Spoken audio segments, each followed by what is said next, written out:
말씀을 드립니다. 당초 회의 안건은 아니었으나 간사와의 협의에 따라 2024년도 국정감사 증인에 대한 동행명령장 발부의 건을 상정합니다.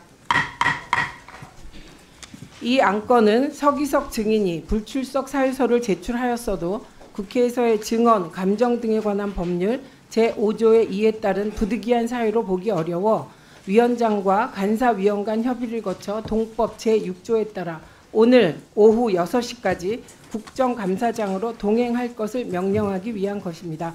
그러면 이상 말씀드린 바와 같이 2024년도 국정감사 증인에 대한 동행명령장 발부의 건을 의결하고자 하는데 이의 없으십니까?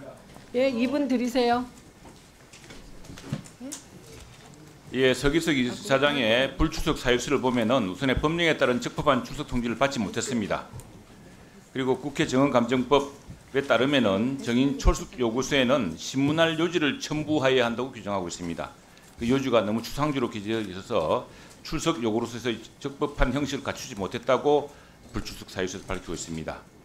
다음에 방송법 제46조 1항에 따르면은 공사는 공사의 독립성과 공공성을 보장하기 위하여 공사 경영에 관한 최고 의결기관으로 이사회를 둔다고 규정하고 있습니다. 이 사장 선임 문제로 국회 상임위원회 국정감사의 정인으로 출석하여 의무적으로 답변해야 하는 상황이 발생할 경우 한국방송공사의 독립성과 공공성이 중대하게 침해될 우려가 있다고 밝히고 있습니다. 또 국감국조법 8조에 의하면 감사는 계속 중인 재판 또는 수사 중인 사건의 소추에 관여할 목적으로 행사되어서는 아니 된다고 규정하고 있습니다.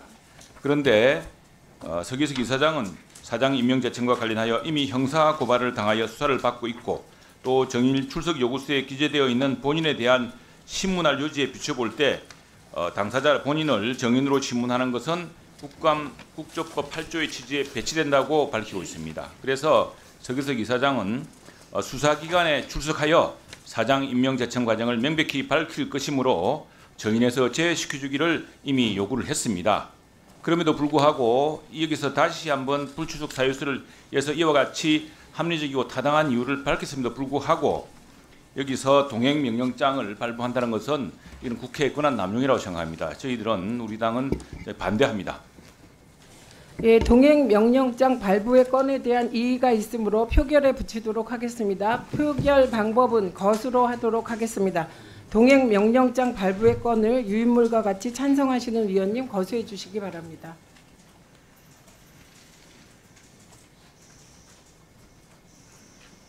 네?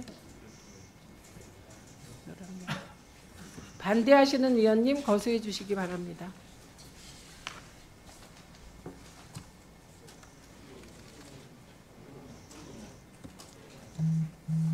네, 결과를 말씀드리겠습니다. 표결 결과 찬성 11명, 반대 7명, 기권 1인으로 가결되었음을 선포합니다.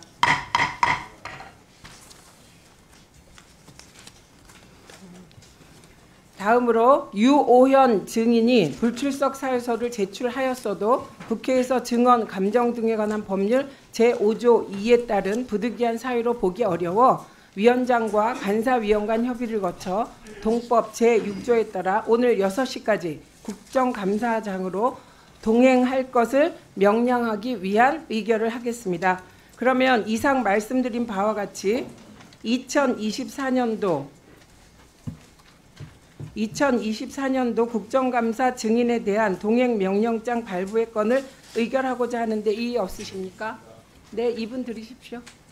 네, 마찬가지로 정인 불출석 사유서에 밝힌 바가 있습니다. 이와 같은 이유로 반대합니다. 예, 우오현 증인에 대한 동행명령장 발부의 건에 대한 이의가 있으므로 표결에 붙이도록 하겠습니다. 표결 방법은 것으로 하도록 하겠습니다. 동행명령장 발부의 건을 유인물과 같이 반대하시는 위원님 거수해 주시기 바랍니다. 네, 안 드실 거예요?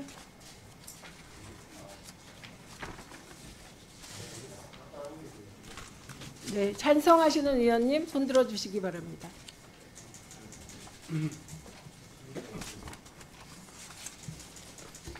결과를 말씀드리겠습니다. 표결 결과 찬성 12인, 반대 7인으로 가결되었음을 선포합니다.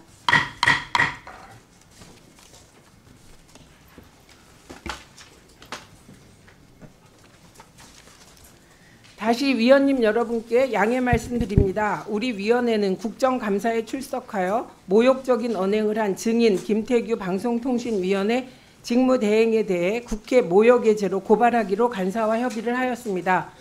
따라서 당초 오늘 회의 안건에는 없었지만 간사와의 협의에 따라 2024년 국정감사 국회 모욕 증인 고발의 건을 추가로 상정합니다.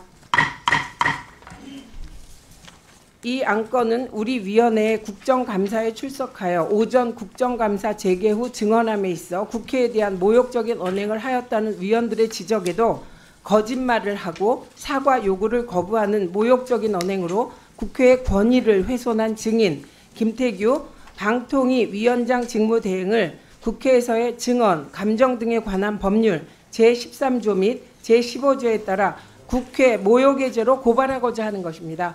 배부해드린 바와 같이 2024년 국정감사 국회 모욕 증인 고발의 건을 의결하고자 합니다. 이의 없으십니까? 예, 2분 드리세요. 2분 드리세요. 2분 드리세요. 대표할래.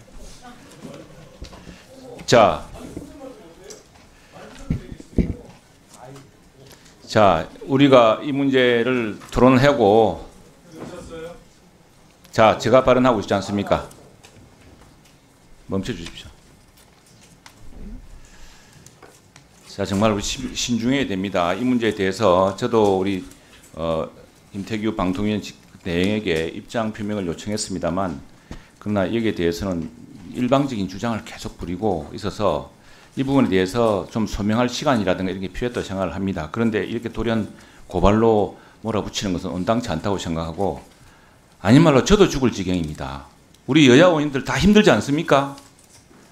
우리 상임위 상당 행정실 힘들지 않습니까? 힘듭니다. 피감기관들 힘들지 않습니까? 정말 힘듭니다. 이러다 보니 저도 오전에 사실 우리 보좌관 한 분이 저를 보고 비웃는 것 같아서 저도 버럭 화를 낸 적이 있습니다. 이 정도로 피곤하고 극단적인 상태로 있습니다. 우리 상임위만큼 국회에서 지금 지난 4개월 동안 이렇게 긴 시간 동안 밤을 새고 한 적이 없습니다. 이런 피곤한 상태에서 잠시 있었던 더구나 명확히 들리지도 않는 이 말을 가지고서 더욱이 앞에서 우리를 결정적으로 좀 말하자면 대목이라고 할 만한 그 표현은 본인이 하지 않았다고 지금 주장을 하고 있고 그걸 확실히 들었다고 하는 증거도 없습니다. 그리고 고위공직자로서 그 문제에 대해서 임기 응변하려고 그렇게 말했다고 생각하지 않습니다. 그런데 이걸 가지고서 국회의 권위를 이용해서 기관장을 모욕죄로 고발한다는 것은 정말 그 군한 남용의 월권이라고 생각을 합니다. 이 부분은 다시 한번 검토하셔서 김태규 방통위원장 직무대행에게 입장 표명의 기회를 주시는 방식으로 해소하면 좋겠습니다. 이걸 고발해서 국회의 권위가 높아지겠습니까? 국민들이 어떻게 우리를 생각하겠습니까? 정말 저도 죽을 지경입니다. 같이 힘들지 않습니까? 국회의 권위를 심각하게 훼손할 수 있는 사안이라고 생각합니다.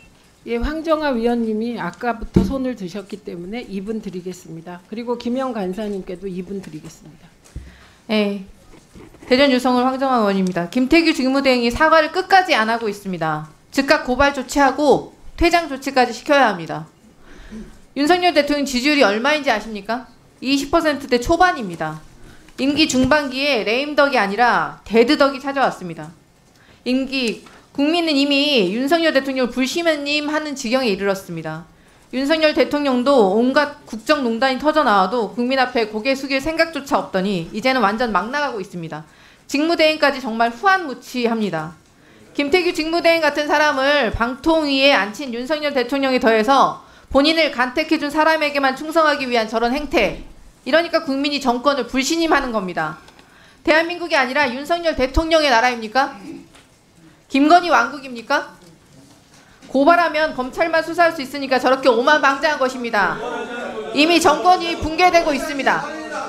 언제까지 버틸 수 있을지 제가 말하고 있지 않습니까? 국민께서 호랑이의 눈으로 보고 계십니다. 국회에서도 강력한 조치를 취해야 합니다. 네, 이상입니다. 예, 박충건 의원님 말씀하십시오.